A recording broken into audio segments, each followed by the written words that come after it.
Good morning students, आपका स्वागत है आज इस linear equation in two variables के नेक्स्ट लेक्चर में। आज हम लोग के सामने एक क्वेश्चन है। इस क्वेश्चन का काफ़ी लोगों को डाउट आया हुआ है, बच्चों को मेरे पास कंप्लेन आई थी। ठीक है, तो इस क्वेश्चन को देख लेते हैं हम लोग। यहाँ लिखा हुआ है एक नाव एक नाव नदी की धारा के बहाव की दिशा में 44 किलोमीटर तथा बहाव की विपरीत दिशा में 30 किलोमीटर की दूरी 10 घंटे में तय करती है। ठीक है, कितने घंटे में तय कर रही है? 10 घंटे में तय कर रही है। यदि नाव धारा के बहाव की दिशा में 55 किलोमीटर तथा बहाव की विपरीत दिशा में 40 किलोमीटर की दूरी 13 घंटे में तय करती है, धारा के बहाव की दिशा एवं विपरीत दिशा में नाव की चाल ज्ञात कीजिए। आपको क्या ज्ञात करना है? धारा की दिशा में चाल और धारा की विपरीत दिशा में चाल। ठीक है, तो इस क्वेश्चन को देखना चालू करते हैं। ठीक है, तो मैं इसको हटा देता हूँ। ठीक, तो चलिए, यहाँ पे जैसा कि सवाल आप लोगों ने पढ़ा, लास्ट में क्या लिखा हुआ था? एक लास्ट में एक स्टेटमेंट था, कथन था कि धारा के बहाव की दिशा में और विपरीत दिशा में नाव की चाल बतानी है।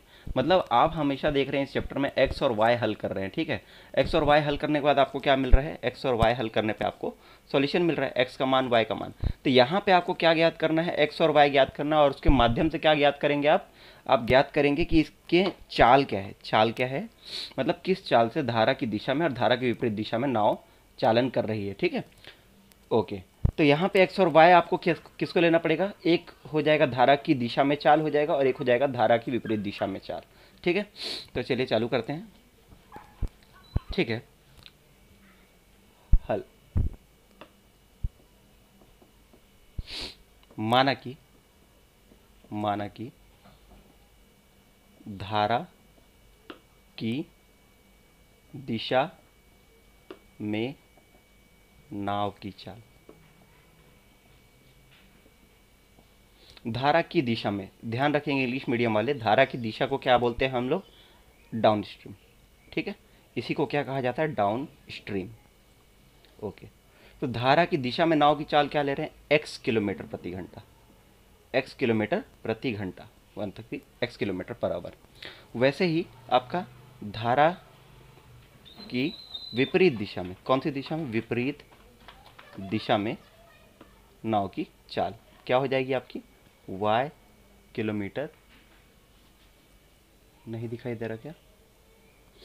y किलोमीटर प्रति घंटा। ठीक है, ये हो जाएगा आपका y किलोमीटर प्रति घंटा। ठीक, तो ये दो चीज़ें हो गई, x और y हमको मिल चुके हैं, जिसको हमको ज्ञात करना है। अब हमारे पास कुछ कथन दिए हुए हैं। ठीक है, सबसे पहला एक कथन क्या दिया हुआ है कि नाव क्या कर रही है? 44 किलोमीटर बहाव की दिशा में और 30 किलोमीटर बहाव की विपरीत दिशा में चालन कर रही है। ठीक है, मतलब डाउन स्ट्रीम कितना, मतलब धारा के साथ कितना? 40 किलोमीटर, और धारा के विपरीत कितना? 30 किलोमीटर। ये डिस्टेंस ट्रेवल कर रही है कौन? नाव। ठीक है, तब इस स्टेटमेंट के अनुसार आपको क्या करना पड़ेगा? सवाल बनाना पड़ेगा। उससे पहले मैं आपको बता दूं, यहाँ पे एक सिंपल सा फॉर्मूला होता है, आपको पता होगा, स्पीड बराबर डिस्टेंस अपॉन टाइम। ठीक है, हिंदी में क्या लिखेंगे? चाल बराबर दूरी बटे समय। ठीक है, तो ध्यान देंगे इस सवाल के पहले कथन में क्या लिखा हुआ है कि उसको 10 घंटे लग रहे हैं 40 किलोमीटर और 30 किलोमीटर चलने में। यानी कि आपको क्या दिया हुआ है? समय दिया हुआ है। आपको क्या दिया हुआ है? समय दिया हुआ है, टाइम दिया हुआ है। तो हम लोग क्या करेंगे? टाइम के लिए फॉर्मूला लिखेंगे। टाइम क्या हो जाएगा? टाइम बराबर डिस्टेंस अपॉन स्पीड।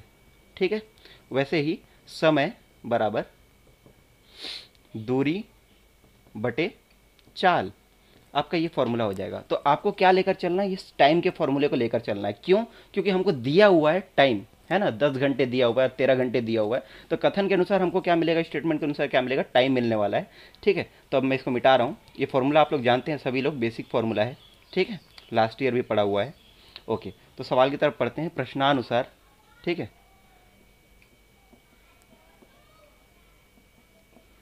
प्रश्नानुसार आपको क्या?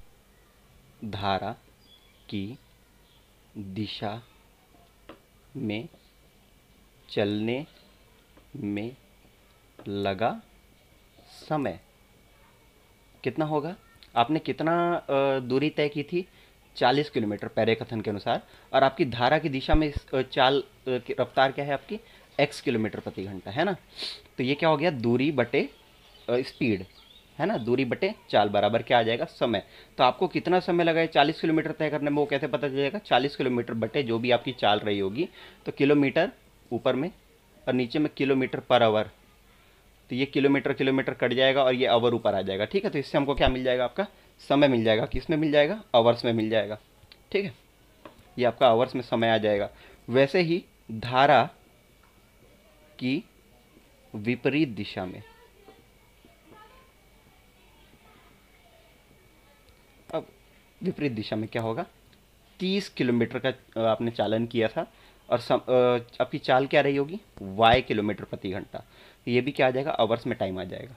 तो धारा की दिशा में चले आप तो 40 किलोमीटर चले थे, किस रफ्तार से, x किलोमीटर की रफ्तार से। धारा की विपरीत दिशा में 30 किलोमीटर चले y की रफ्तार से। तो आपका कुल समय कितना दिया हुआ था आपको, समय कुल समय आपको दिया था 10 घंटे, 10 आवर्स, ठीक है। तो इस समय और इस समय को जोड़ के ही होगा ना, कि आप धारा की दिशा में इतना समय चले, धारा की विपरीत दिशा में इतना समय चले, तो और कुल समय इतना चले, ठीक है। तो इसको हम लोग देख लेते हैं, जोड़ लेते हैं, 40 बटे वाई प्लस 40 बटे एक्स, 40 बटे एक्स और 30 बटे वाई बराबर कुल कितने घंटे लग गए, 10 घंटे, ठीक है। तो ये हो गया आपका क्या, एक पहला समीकरण बन गया, समीकरण क्रमांक 1, ठीक है।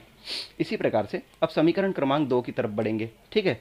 समीकरण क्रमांक 2, उसमें हम लोग को क्या दिया हुआ दोबारा से, समीकरण क्रमांक 2 में दोबारा से क्या दिया हुआ है आपको, धारा की दिशा में 55 किलोमीटर और धारा की विपरीत दिशा में 40 किलोमीटर चल रहे हैं। तो मैं यहीं पे स्थिति को बदल देता हूं, अगर आप धारा की दिशा में चल रहे हैं कितना, 55 किलोमीटर, तो यहाँ क्या आ जाएगा 55, ये सेकंड स्टेटमेंट के लिए लिख रहा हूँ, ध्यान देंगे, ये जो आगे मिटा के लिख रहा हूँ सेकंड स्टेटमेंट के लिए।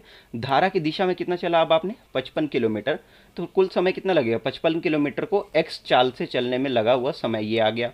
और वैसे ही धारा की विपरीत दिशा में कितना किलोमीटर आप चल रहे हैं, धारा की विपरीत दिशा में आप कितना किलोमीटर चल रहे हैं, 40 किलोमीटर, 40 किलोमीटर, ठीक है। तो ये 55 किलोमीटर, ये 40 किलोमीटर, है ना। ये धारा की दिशा में और ये धारा की विपरीत दिशा में चलने में लगा समय, और कुल समय इस बार सेकंड स्टेटमेंट के लिए बदल जाएगा, है ना, दूसरे कथन के लिए बदल जाएगा, ये हो जाएगा आपका 13 घंटे, है ना, 13 घंटे, 13 आवर्स, ठीक। ओके, तो 13 आवर्स के हिसाब से अब ये टाइम फिर आपका, अब देखो फाइनली हम लोग का क्या हो गया, हमारा कुल समय कितना लगा है सेकंड स्टेटमेंट दूसरे कथन के अनुसार 13 घंटे, और लेकिन आपको धारा की दिशा में चलने में लगा समय कितना है, 55 बटे एक्स घंटे लगा धारा की दिशा में, और 40 बटे वाई लगा आपको धारा की विपरीत दिशा में, और ये हो गया 13 घंटे कुल लग गया आपको, ठीक है। तो ये क्या हो गया आपका समीकरण क्रमांक 2 हो गया, ठीक है। अब आपके पास 2 समीकरण आ गए हैं। मैंने आपको बताया है सवाल सिर्फ समीकरण बनाने तक ही रहता है, उसके बाद सवाल बनाना बेहद सरल हो जाता है, ठीक है। तो यहाँ भी हमारा समीकरण तैयार हो चुका है, लेकिन अभी मैं आपको कुछ बताना चाहूँगा। जैसे आप इस समीकरण को देखें, इस समीकरण को हल करना अभी आसान नहीं है। क्यों नहीं आसान है, हमारे पास 2 अज्ञात हैं x और y, ठीक है। यहाँ तक कोई दिक्कत नहीं, x और y अज्ञात होने में कोई परेशानी नहीं है। लेकिन अगर आप इसको हल करने जाएं तो आपको लघुत्तम लेना पड़ेगा। अब जब आप लघुत्तम लेंगे तो ये नीचे में क्या आ जाएगा, x गुणा y आ जाएगा, एक्स वाई को x से भाग देने पे y आएगा, तो ऊपर में क्या आ जाएगा 55y प्लस y को एक्स वाई को y से भाग देने पे क्या बचेगा x, तो ये आ जाएगा 40x सॉरी, है ना, 40x, और बराबर आ जाएगा 13। और आगे बढ़ेंगे, इसको एक लाइन और आगे लिखूं तो 55y प्लस 40x बराबर 13xy, आपको ये प्राप्त हो रहा है। अभी देखिए, अगर इस टाइप का समीकरण लेकर आगे हल करने को बढ़ते हैं तो यहाँ दिक्कत क्या है, हमारे पास 2 अज्ञात थे x और y, और समीकरण कितने थे, 2 थे। अभी अभी आपने देखा, पहला समीकरण इससे पहले लिखा था मैंने, और दूसरा समीकरण ये है, ठीक है। तो 2 समीकरण, 2 अज्ञात थे x और y, लेकिन अभी परेशानी क्या आएगी, अगर आप इस प्रकार से हल करने को जाते हैं, ये अज्ञात है, ये भी अज्ञात है, और एक और नया अज्ञात बन रहा है x गुणा y। जब हमको x नहीं पता, y नहीं पता, तो हमको x y भी तो नहीं पता होगा ना, ये एक तीसरे अज्ञात की तरह काम करेगा। तो ये आपके सवाल को सरल नहीं करने वाला, ये आपके सवाल को कठिन कर देगा, ठीक है। इसीलिए इसको दूसरे तरीके से बनाएंगे। तो इसके लिए मैं आपके इसको मिटा के दोबारा से आगे बढ़ता हूँ। यहाँ तक होप करता हूँ आपने नोट कर लिया होगा, ठीक है। तो अब हमारे पास 2 समीकरण है, मैं दोनों समीकरण आपके लिए दोबारा लिख दे रहा हूँ, ठीक है। पहला क्या था समीकरण आपका, 40 बटे एक्स प्लस 30 बटे वाई बराबर 10, ये समीकरण क्रमांक 1 था, ठीक है।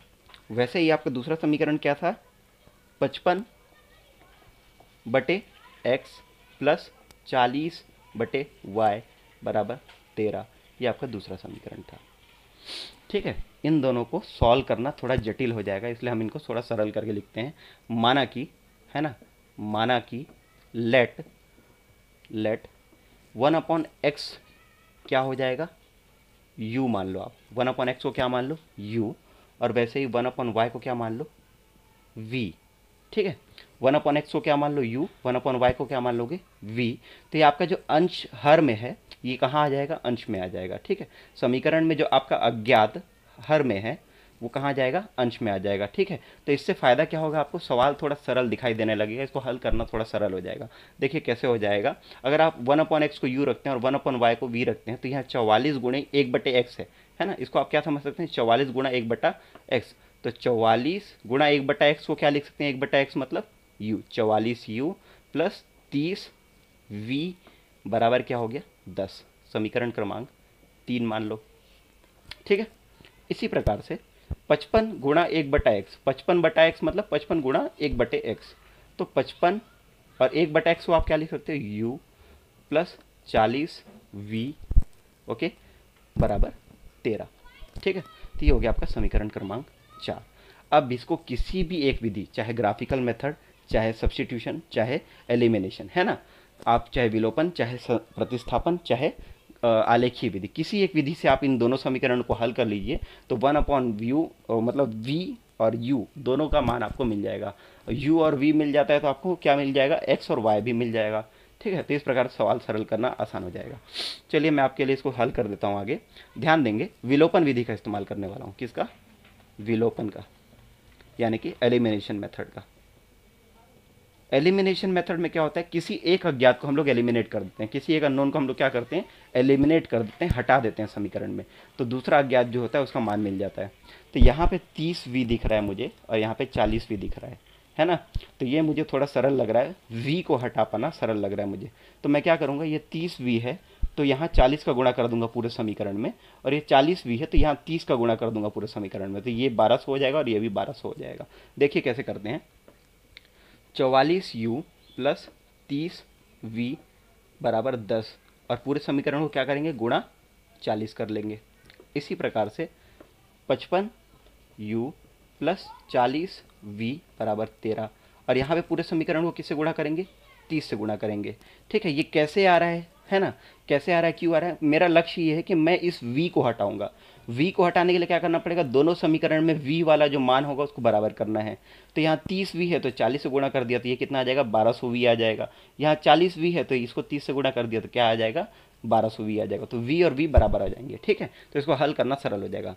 तो फाइनली मैं इसको इस प्रकार से लिख रहा हूँ, 44 गुणा 40 कितना होता है, 4 चौक 16, 4 चौक 16 और 1 17 शून्य, तो ये आ गया u, और यहाँ पे 4 तियाँ 12, 100, 2 शून्य 1 और ये 2 शून्य है इसलिए 1200, साथ में आ जाएगा v बराबर 400। ठीक, ओके, यहाँ पे देख लो, 3 5 तिया 15, 5 तिया 15 और 1 16, तो ये आ गया u, और वैसे ही 3 चौक 12, 100 v, और बराबर क्या आ जाएगा, 13 तिया 39 शून्य। ठीक है, अब इन दोनों समीकरण को आपस में घटा लो, क्या करना है, घटाना है। तो क्या हो जाएगा, 1760 में से 16 तो 50 गया, कितना बचेगा, 110u प्लस 1200v में से 1200v गया तो कितना बचेगा, शून्य, कुछ भी नहीं बचने वाला, v वाला पद खत्म हो गया। तो 400 और यहाँ पे कितना आ गया, 390, तो 400 और 390 घटेंगे, कितना बचेगा, 10।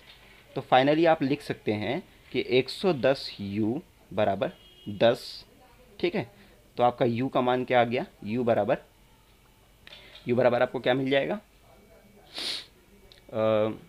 10/110, तो ये आ गया 1/11। ठीक है, इम्प्लाइज u इक्वल टू 1/11, ये आपका u का मान है। ठीक है, अब आपके पास u आ गया, आपको v चाहिए। ठीक है, आपको v चाहिए तो आप किसी भी एक समीकरण में, चाहे 3 में चाहे 4 में, किसी एक समीकरण में आप u का मान रख दीजिए, v मिल जाएगा। तो मान लीजिए फ्रॉम इक्वेशन 3 मैं समीकरण 3 में मान रखने जा रहा हूँ। ठीक है, समीकरण 3 क्या कह रहा है, देखो, 44u प्लस 30v बराबर 10।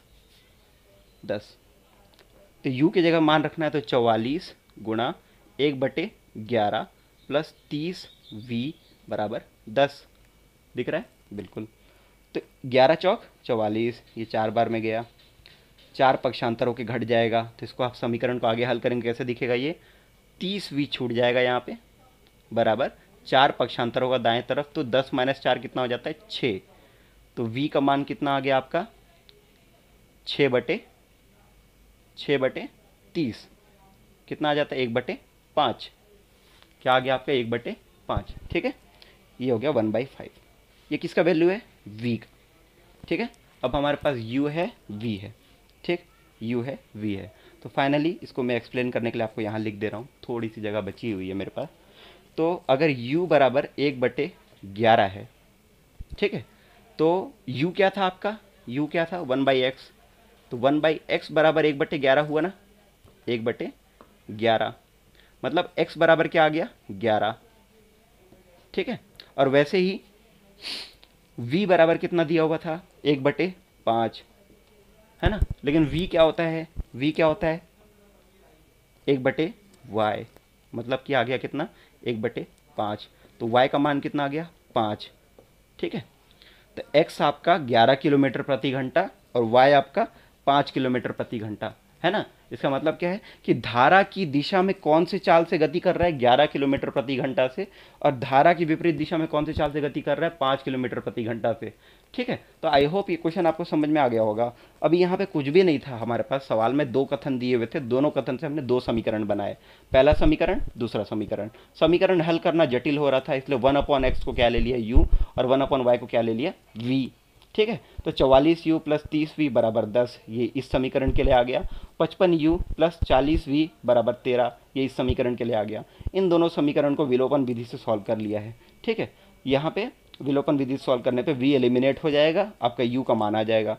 u का मान प्राप्त होने के बाद किसी भी एक समीकरण में आप u का मान रख दीजिए तो v का मान आ जाएगा।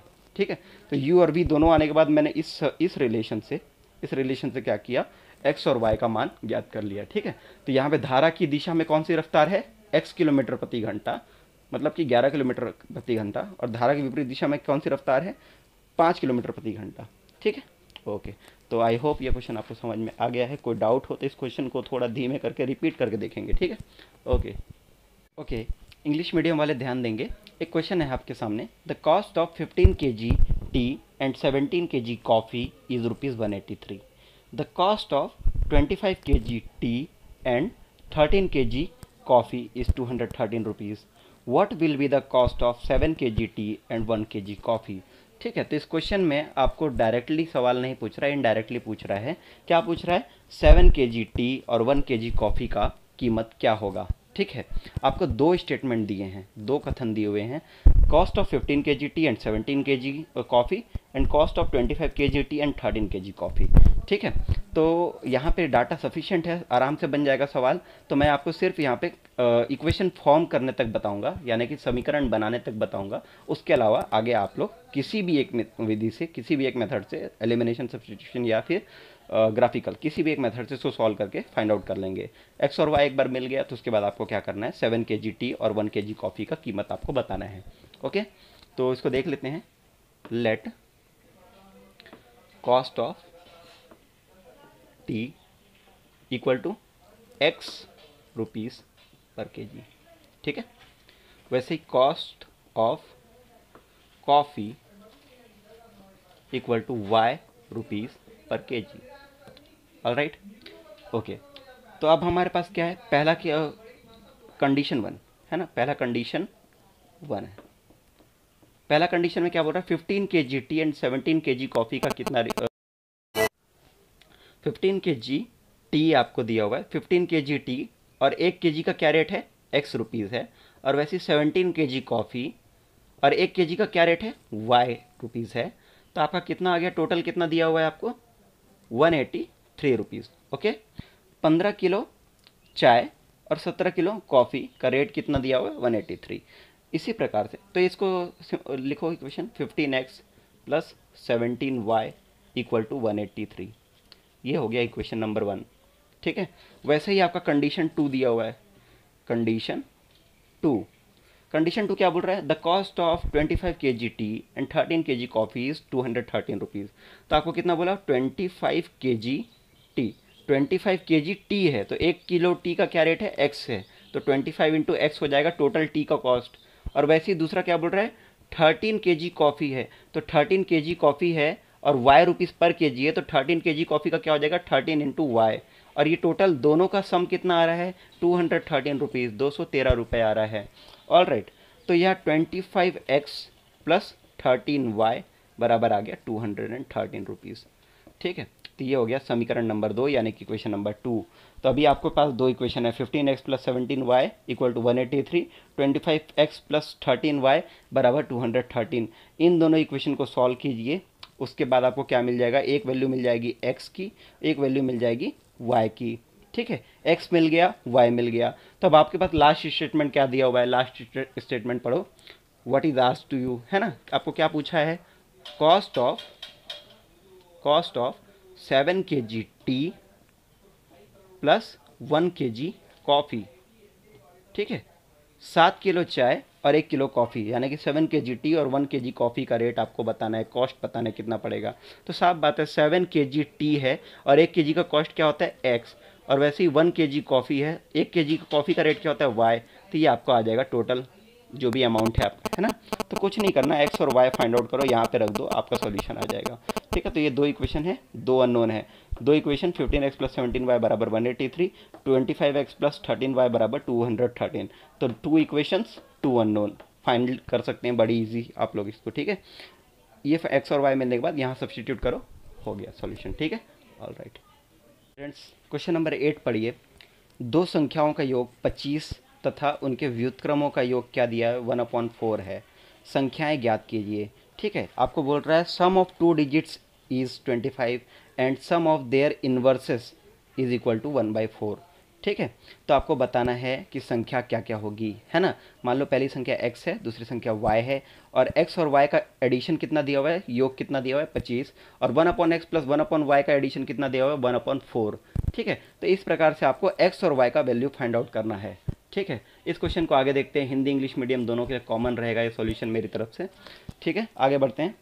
तो आपको सबसे पहले दिया है सॉल्यूशन, सबसे पहले दिया है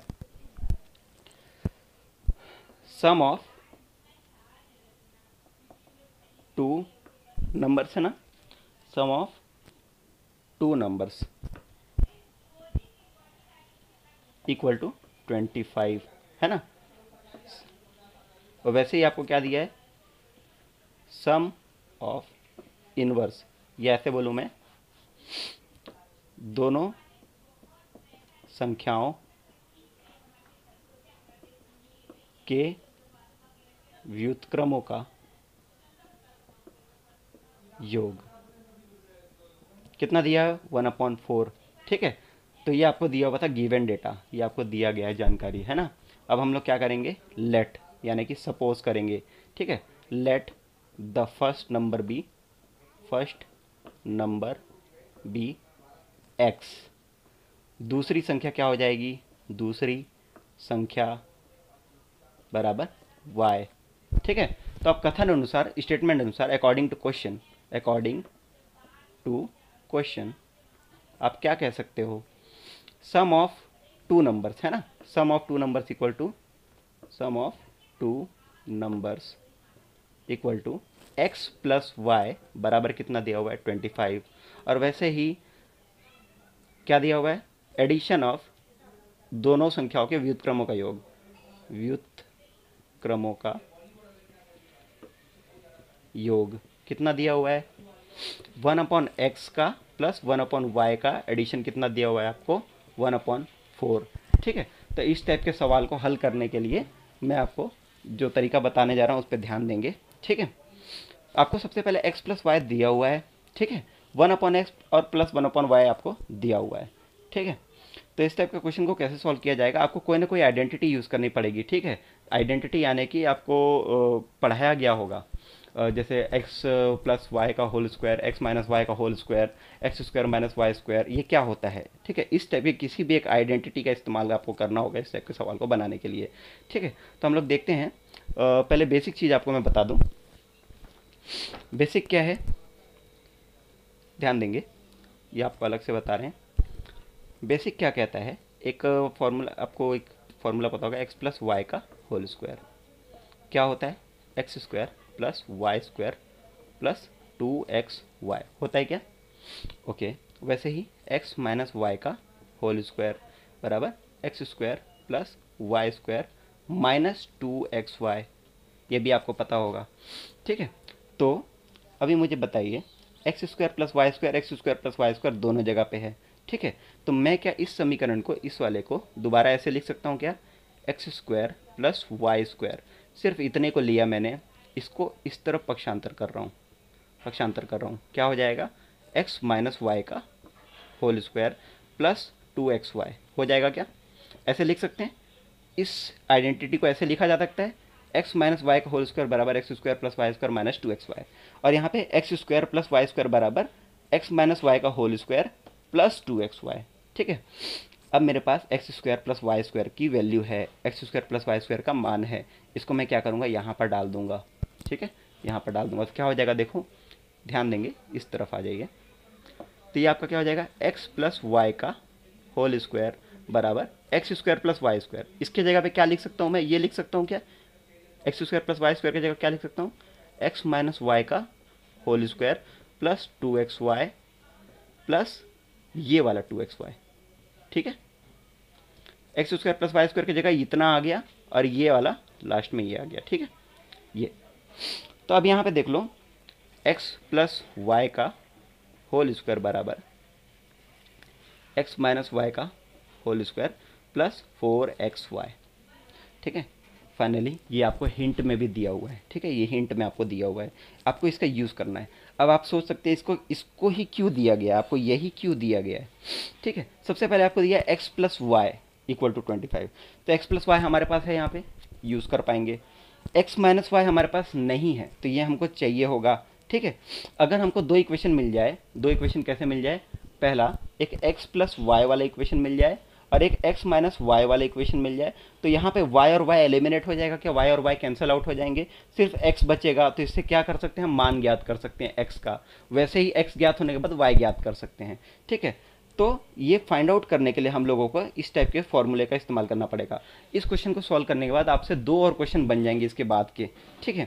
तो इतना आपको मैंने हिंट दे दिया है, ये हिंट में जो आपको दिया हुआ है बुक में, x प्लस वाई का होल स्क्वायर बराबर एक्स माइनस वाई का होल स्क्वायर प्लस 4xy, इसका मतलब क्या है मैंने आपको बताया है, ये जो हिंट में दिया है ये कहाँ से आ रहा है, क्यों आ रहा है, ठीक है। तो ध्यान देंगे, ये पहली आइडेंटिटी, दूसरी आइडेंटिटी, उसको ऐसे सॉल्व, इसको नहीं समझ में आता एक बार रिपीट करके देखिए, ठीक है। ओके, इसको मैं मिटा रहा हूँ, उसके बाद हम लोग सवाल की तरफ आगे बढ़ते हैं।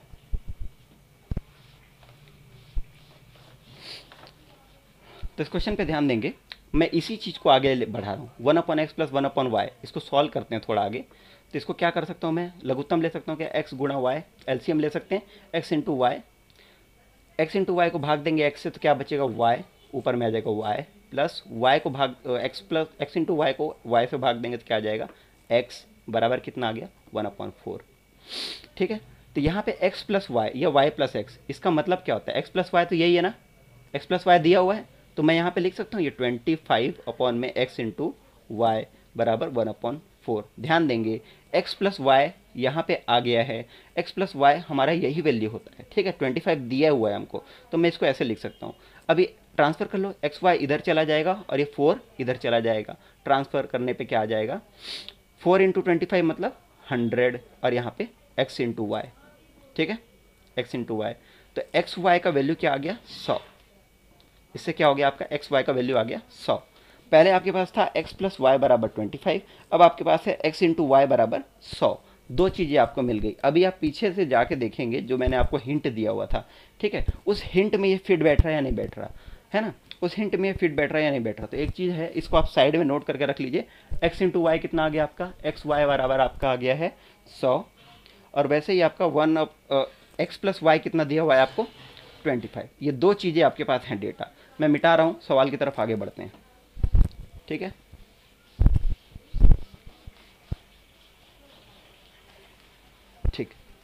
तो अब देखिए, आपको मैंने हिंट क्या दिया था, x प्लस वाई का होल स्क्वायर बराबर x माइनस वाई का whole square plus 4xy। X y है यहाँ पे, x प्लस वाई है, तो x माइनस वाई आ जाएगा क्या, बिल्कुल आ जाएगा। वैल्यू डालिए, x प्लस वाई बराबर कितना होता है, x प्लस वाई बराबर होता है 25, तो 25 का स्क्वायर बराबर x माइनस वाई का whole square plus 4xy, 4 times क्या, x into y, x into y कितना है, 100 है। ठीक, तो अब यहाँ पे x माइनस वाई को छोड़ दीजिए, बाकी को ट्रांसफ़र कर लीजिए। ठीक है, तो ये क्या हो जाएगा, x माइनस वाई का होल स्क्वायर बराबर कितना, बराबर कितना हो जाएगा 25 का स्क्वायर माइनस 4 इंटू 100 कितना होता है 400। ध्यान देंगे, x माइनस वाई को इस तरफ ही छोड़ा है, इसको ट्रांसफ़र किया है, 25 का स्क्वायर माइनस 400 हो गया। ठीक है, 25 इंटू 25 कितना होता है 625 माइनस 400, ये क्या आ गया, x माइनस वाई का होल स्क्वायर। तो x माइनस वाई क्या आ जाएगा, आपका होल स्क्वायर है, यहाँ इस वर्ग है, उस तरफ जाएगा तो क्या हो जाएगा, वर्गमूल है ना, अंडर रूट हो जाएगा। तो 625 माइनस 400 कितना होता है 225। ठीक है, 225। अब इतना आपको सभी को पता होगा, x माइनस वाई 225 का वर्गमूल क्या हो जाएगा, कितना हो जाएगा 15। x माइनस वाई आ गया आपका 15। अब आपके पास दो समीकरण है, एक समीकरण था x प्लस वाई बराबर 25 और x माइनस वाई बराबर 15। ठीक है, x plus y, x minus y दोनों हैं। ठीक है, तो अब अगर ये दोनों आपके पास हैं तो इन दोनों को हल करना क्या कठिन काम है, बिल्कुल नहीं। x minus y, x plus y को जोड़ दो, दोनों समीकरण जोड़ दो आप, क्या हो जाएगा 2x हो जाएगा, ये 2x minus Y plus Y 0 बराबर कितना हो गया, ऐड करने पे 40। तो x बराबर कितना आ जाएगा 40/2 बराबर आ गया 20। x की वैल्यू आ गई क्या, x की वैल्यू आ गई। ठीक है, अगर आपकी x आ गई है तो y क्या आ जाएगी, x माइनस वाई बराबर कितना दिया हुआ है आपको 15। ठीक है, तो x कितनी आ गई 20 माइनस वाई बराबर 15, तो y की वैल्यू कितनी आ जाएगी इसको सॉल्व करने पे, 15 इधर जाएगा, y उधर जाएगा, 5 बच जाएगा। ठीक है, तो y का मान कितना हो गया 5, x की वैल्यू 20, y की वैल्यू 5, हो गया सॉल्यूशन। इतना इजी क्वेश्चन था। ठीक है, तो आपको कुछ नहीं करना, x प्लस वाई दिया हुआ है तो कैसे ना कैसे आपको क्या करना है, x minus Y find out करना है। x प्लस वाई के साथ x माइनस वाई मिल गया तो सवाल तुरंत हल हो जाएगा। जैसे यहाँ पे आप लोग देख लो, x माइनस वाई मिलते ही सवाल एकदम ईजी हो गया। ठीक है, तो इसी प्रकार से आपको सॉल्व करना है। ऑलराइट।